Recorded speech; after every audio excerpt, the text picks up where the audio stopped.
देख रहे हैं सिटी पोस्ट लाइव। मैं हूं शिवानी जायसवाल। चंदन मिश्रा हत्याकांड में लगातार बड़े बड़े राज सामने आ रहे हैं। आपको बता देते हैं, चंदन मिश्रा हत्याकांड के तार अब गया जी जेल से जुड़ने लगे हैं।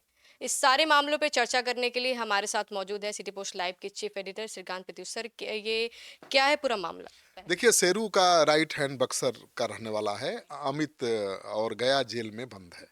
तो शेरू के कहने पर बलवंत और राजेश दोनों ने घटना से पहले अमित से मुलाकात की थी, गया जी जेल जाकर। अमित के कहने पर ही राजेश ने बख्तर से शेरू और अमित के गुर्गों से हथियार लिया था और फिर शूटरों को सौंपा था। आपको पता ही है कि चंदन की हत्या के बाद शूटरों ने सभी हथियार छुपा दिए थे। पुलिस लगातार कोशिश कर रही है, लेकिन अभी तक खुलासा नहीं हुआ कि हथियार कहाँ है। सर, तो लेकिन सवाल ये उठता है, हथियार अभी तक मिले क्यों नहीं? पुलिस क्या कर रही है? देखिए, हथियार का मिलना बहुत ज़रूरी होता है, क्योंकि जिस अपराध में जिस हथियार का इस्तेमाल होता है, सज़ा दिलाने के लिए उस हथियार की बरामदगी बहुत ज़रूरी होता है। और शूटरों ने सभी हथियार राजेश नामक एक अपराधी को दानापुर में जाकर दिया था, ऐसी सूचना आई है। वहीं से सभी अपने अपने ठिकाने पर चले गए थे हथियार सौंपकर। तो इसी मामले में पुलिस मेन शूटर तौसीफ उर्फ बादशाह, उसके मौसेरे भाई निशु खान, निशु के दो स्टाफ भीम और हर्ष, शूटर धनु, बलवंत, रविरंजन के अलावा अभिषेक और राजेश यादव को गिरफ्तार किया था। और अभी वो सभी जेल में हैं, लेकिन अभी भी दो शूटर लापता हैं। तो पुलिस उनकी खोजबीन में जुटी हुई है। और हथियार नहीं मिलना बहुत बड़ी बात है कि जिस हथियार से दिन दहाड़े शूट आउट को अंजाम दिया गया। आपने देखा था वो शूट आउट की वारदात ना, वो हिला देने वाली तस्वीर थी। तो उसमें हथियार क्यों नहीं मिल रहा, ये सबसे बड़ा सवाल है। सर, दूसरा सवाल ये उठता है कि पुलिस कितना जागरूक है इस हत्याकांड को लेके और वो क्या-क्या कर रही है? शेरू सिंह को रिमांड पर लेने के लिए पुलिस ने कोर्ट में आवेदन दिया है। और शेरू पश्चिम बंगाल के पुरुलिया जेल में बंद है, आपको पता ही है। गिरफ्तार शूटरों तौसीफ उर्फ बादशाह और विजयकांत पांडे उर्फ रुद्रा पांडे, रवि रंजन और बलवंत ने पूछताछ में पुलिस के सामने ये खुलासा किया था कि शेरू ने ही चंदन मिश्रा की हत्या की साजिश रची थी। और उसी ने सभी शूटरों को 5-5 लाख रुपए की सुपारी देने का कहा था, देने को कहा था। हालांकि इस हत्या के बाद शूटरों को फूटी कौड़ी भी नहीं मिली है। और सुपारी लेने के लिए ही वो नेपाल नहीं भागकर कलकत्ता पहुंच गए थे, जहां के जेल में शेरू था।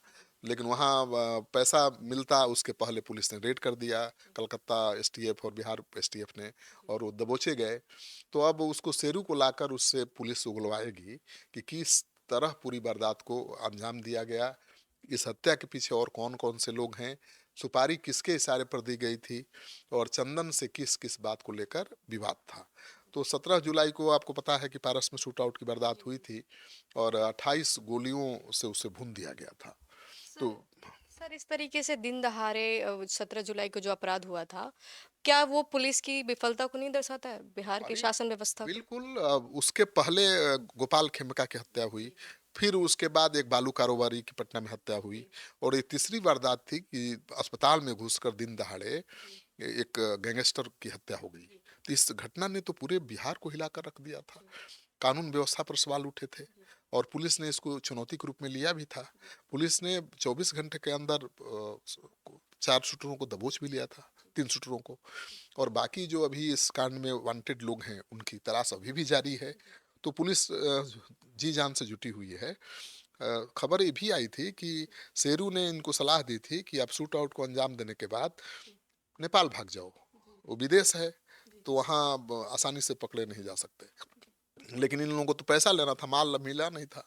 5-5 लाख रुपए, मतलब 25 लाख रुपए की सुपारी थी, मिला 1 फुट 1 कौड़ी भी नहीं था। तो ये सोचे कि पहले हम सुपारी का पैसा ले लेते हैं, तब जाएंगे। तब तक दबोच लिए गए। तो ये पुलिस को जो ये सुराग मिला है कि गया जी जेल से तार जुड़े हुए हैं इस हत्याकांड के, तो उस मामले में शेरू को भी बुलाया जाएगा रिमांड पर लेने के लिए। कोर्ट में, अदालत में अर्जी दे दी है पुलिस ने। तो जब शेरू आएगा तो बड़े बड़े राज खुलेंगे।